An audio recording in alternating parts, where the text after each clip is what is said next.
Quando você abre a sua Bíblia em 1 Timóteo 3,16, olha o que Paulo diz: grande é o mistério da piedade.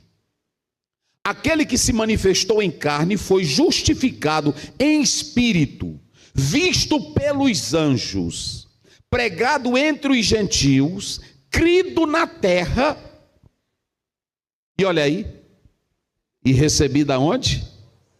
Não tem teólogo no mundo, escute o que eu vou dizer aqui para vocês, tem muita gente que faz farofa, meus irmãos. Não tem teólogo no mundo que diga como foi que o Espírito Santo entrou na barriga de Maria e botou Jesus lá dentro. Entenderam? No período da Idade Média, os teólogos ficavam discutindo como foi que ele entrou, se ele rompeu o ímã, se ele deixou ela intacta. Eu acredito que o Espírito Santo não entregou Maria bagunçada para José. Por isso que a Bíblia diz, ele não a conheceu enquanto ela não teve um menino. Aí tem teólogo que diz, não, conheceu, mas depois que rompeu o ímã, o Senhor botou de volta. Não tem essa questão. Vocês podem escrever páginas que vocês quiserem, mas Paulo está dizendo, grande é o mistério de quê? Da piedade. Quando você lê João 14, a Bíblia diz assim, e o verbo se fez? É só isso e acabou essa conversa. O irmão chegou para um teólogo e disse assim, pastor, me explique. Ele disse, o quê? João 3,16, Deus amou o mundo? Aí ele, me explique o tal. Ele disse, o tal é que quem é que pega o filho dele e bota para morrer pelos pecadores? O tal é só isso. Aí tem teólogo que cava para todo lado e mais chafurda do que ajuda. Então deixa eu dizer uma coisa aqui para vocês. Aqui é questão de fé. Diga comigo, é questão de fé. Bem forte, é questão de fé. Aí alguém me pergunta, pastor Zé, e como é que eu sei que Jesus é Deus? Se você pegar um teólogo chamado lá do 4º século, Santo Agostinho, no seu sermão 191, ele dizia, o Deus eterno se humanizou, se tornou carne, continuou Deus e não perdeu a sua divindade. Quem é que entende isso, gente? Quem é que entende isso? Eu não entendo. Agora, o que eu quero dizer a todos aqui, é que quando eu olho para a minha Bíblia, os atributos que são aplicados a Deus, também são aplicados a quem? A Jesus. Vamos lá, eu não vou trazer, mas é só para que vocês entendam. Jesus disse assim, eu e o Pai somos um. Quando você abre a sua própria Bíblia, a palavra de Deus, vamos analisar, o termo Senhor, Kyrios, no grego, você pode observar que era também aplicado ao Deus do Velho Testamento, é aplicado a Cristo Jesus.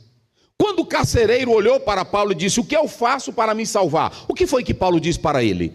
Crê no Senhor Jesus Cristo. Olha, o termo Senhor aplicado a Deus também é aplicado a quem? A Cristo. João 1, no princípio era o verbo, e o verbo era Deus.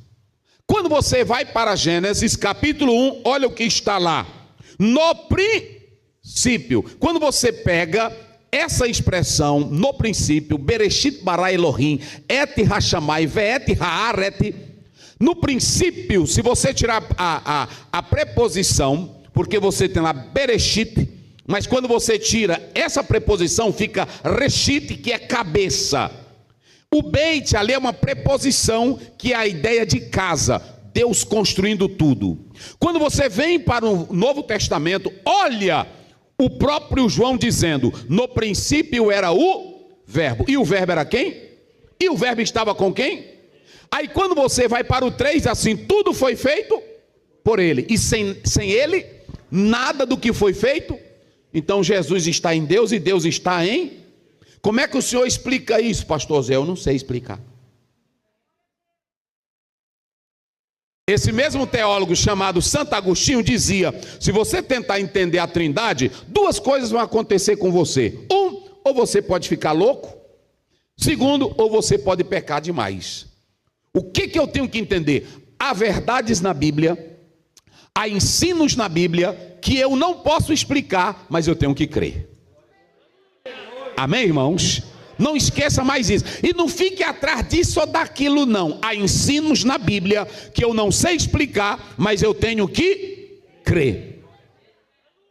Quem entendeu, diga amém. Aí vamos lá. Quando você abre a sua Bíblia, olhe para cá. Apocalipse 1:8.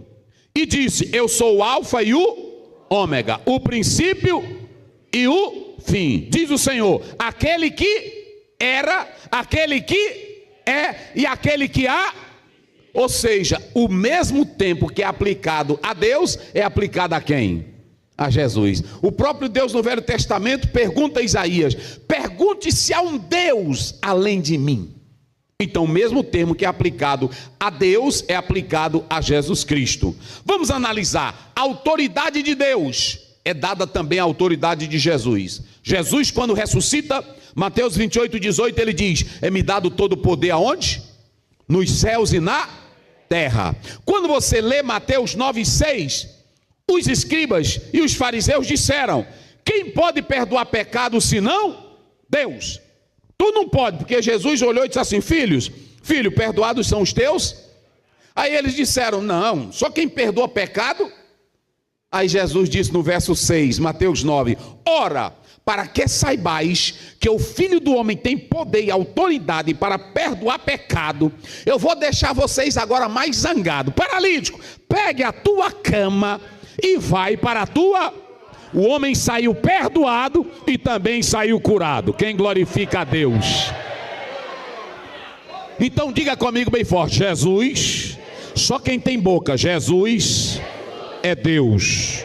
Jesus é Deus.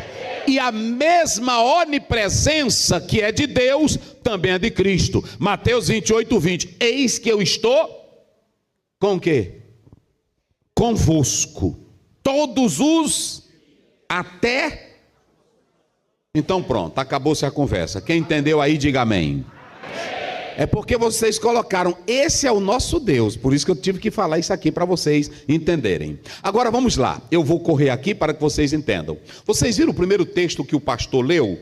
Você tem a multiplicação dos pães. Mas por que, pastor Aziel? Essas três perícopes, essas três passagens, elas estão interligadas. Por quê? Vamos analisar o seguinte: quando nós atentamos para esse capítulo 6 aqui do livro de Marcos, o pastor começou falando aqui de alguns detalhes que eu não vou pregar do verso da multiplicação, mas eu tenho que ligar a passagem para que vocês compreendam. Vocês viram que o texto começa dizendo que os discípulos deram relatório. Eles trabalharam, expulsaram o demônio, eles curaram no nome de Jesus. E quando eles fizeram tudo aquilo ali, eles estavam cansados, eles estavam exaustos. Mas eles não pediram para Jesus para descansar.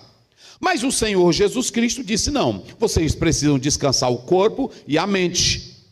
É tão interessante, irmãos, que tem crentes que criam uma ideia que descansar e repousar, nós não podemos fazer isso porque o diabo trabalha 24 horas. E a minha pergunta é: antes de tu nascer, onde era que estava o diabo? Né? Porque tem crentes que andam com essa: irmão, eu não posso descansar. Lá no livro de Jó, capítulo 1 e no capítulo 2, o diabo diz que vive de rodear a terra e passear. Mas o diabo é um ser criado que não é a mesma constituição do homem. E olhe para cá, até quando tu dorme, tu pensa que o diabo não trabalha quando tu está dormindo.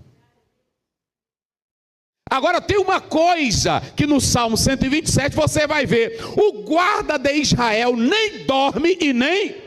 Enquanto tu dorme, Deus cuida de você. Levante a tua mão e dá glória a Deus. Vira aí para o teu irmão e pega a mão dele e diz assim: enquanto tu dorme, diz aí, porque tu tem que dormir, rapaz.